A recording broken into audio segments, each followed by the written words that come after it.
Welcome to this explainer. Today, we're breaking down the quiet, slow-motion credit crisis that is currently putting immense stress on the American financial system. Right now, there is a massive shift happening in household finances all across the country. It's not really making the flashy headlines, but the data, well, it's flashing red, and it's coming for people at virtually every single income level. Let's kick things off with a staggering number from the Federal Reserve that honestly most people just scrolled right past last month. 13.12%.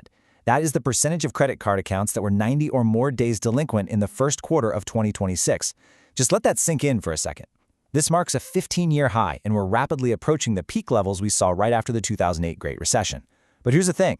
Unlike 2008, when the crisis was triggered by a massive housing collapse, this current spike is being driven by years of inflation, stagnant wages, and just punishingly high interest rates. Quick heads up before we really get going. This explainer is strictly for educational purposes, okay? It is not financial advice. If you're dealing with serious debt right now, please don't wait. Reach out to a nonprofit like the National Foundation for Credit Counseling at nfcc.org for free or low-cost help. All right, here is our roadmap for today. We'll be covering 1. The new debt crisis. 2. How we got here. 3. The cruel 21% trap. 4. 5 warning signs. And finally, 5. The recovery playbook. Let's dive in. Part 1. The new debt crisis. To really understand the severity of this issue, we first need to define what these delinquency numbers actually mean for consumers. Because, look, being a little late on a payment is one thing, but hitting that 90-day mark we just talked about, that triggers what's called a charge-off. And this is absolutely critical to understand. A charge-off is basically a permanent 7-year scar on your credit report. Now, a charge-off doesn't mean your debt just magically disappears. Wouldn't that be nice? Actually, scratch that. It just means the bank has written you off as a total loss and handed your debt over to aggressive third-party collectors. The fact that over 13% of accounts are sitting at this severe stage tells us this isn't just a tiny bump in the road, it's a systemic wall that millions of folks are hitting all at once. Part 2. How we got here. So how on earth did Americans add $482 billion in credit card debt since the pandemic bottom? That 63% increase definitely didn't happen overnight. It's more like a 4-year domino effect. It all started with the false bottom in 2020 and 2021. Remember those stimulus checks? They gave people cash to actually pay down their balances, making the numbers look temporarily amazing. But then 2022 hit, and inflation just exploded to a peak of 9.1%. Wages simply didn't keep up, forcing a lot of us to rely on credit just for daily needs. That led straight into the balance buildup of 2023 and 2024, where those initial emergency balances started gathering serious steam. And finally, we arrive at the reckoning of 2025 and 2026. Average rates are now sitting above 21%, meaning every single month of unpaid debt is getting significantly more expensive. It's become a total trap for folks who initially just borrowed to get by. Part 3. The cruel 21% trap. Let's take a look at who is actually taking the brunt of the damage here and the brutal math that's keeping them stuck. Listen, this crisis, it is definitely not about reckless spending on luxury vacations or designer clothes. Far from it.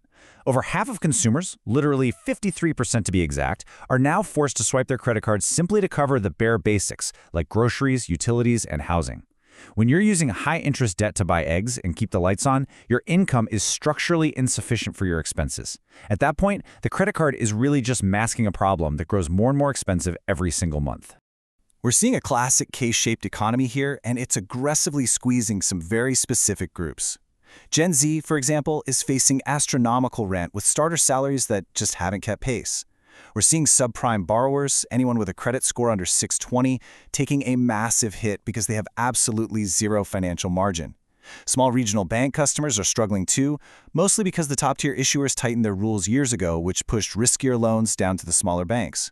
For lower-income families in any of these brackets, the strain is just unrelenting. Now here's where the math just gets cruel. At the current average of 21% APR, a $5,000 balance costs you $1,050 a year in interest alone, and that's if you just pay the minimums. But watch what happens the second you slip up. Once you miss a payment and trigger a 29.99% penalty rate, your interest cost skyrockets to $1,500 a year. You're basically paying $125 a month just to tread water, barely even touching the principal. It digs the hole deeper and faster than most people can possibly earn their way out of. Part 4. 5 warning signs. Delinquency rarely just pops up out of nowhere without signals, right? So let's look at the symptoms that indicate you might be heading toward a financial edge. You're going to want to pay close attention to these 5 indicators. If you find yourself only making the minimum payments, or you're covering groceries on credit, or you're consistently taking cash advances to pay off your other cards, you are in a dangerous debt spiral in motion. And perhaps the biggest red flag of all, if you've literally stopped checking your balances altogether because it's just too stressful. Avoidance just accelerates the problem. And of course, if you've actually missed a payment in the last 90 days, your window to act before a devastating charge-off is rapidly closing. Part 5. The Recovery Playbook. Knowing you're in the trap is only half the battle. Here is exactly what you need to do to protect yourself, recover, and navigate around these financial landmines.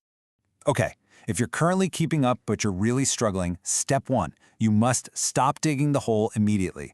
Cut the card up, put it in the freezer, whatever it takes. Step 2, call your bank and explicitly ask for an unadvertised hardship program. Trust me, banks would much rather temporarily lower your rate than see you default. Third, if your credit score is still somewhat intact, look into a 0% introductory APR balance transfer card. This is an incredibly powerful tool because it completely pauses the interest clock for 12 to 21 months, which means every single dollar you pay actually goes toward wiping out your principal. Now, what if you're already behind? Well, you absolutely have to know who's actually trying to help you and who's just trying to make a buck. Do use free, nonprofit credit counselors. Organizations like the NFCC will help negotiate a safe debt management plan that can potentially drop your interest rates down to single digits. On the flip side, do not use for-profit settlement companies that intentionally tank your credit and charge massive fees. Don't ignore collections, because those calls are only going to get more aggressive. And whatever you do not take a hardship withdrawal from your 401k. Between the 10% penalty, the taxes, and the lost compound growth, tapping your retirement will leave you in a dramatically worse position down the road. Just don't do it.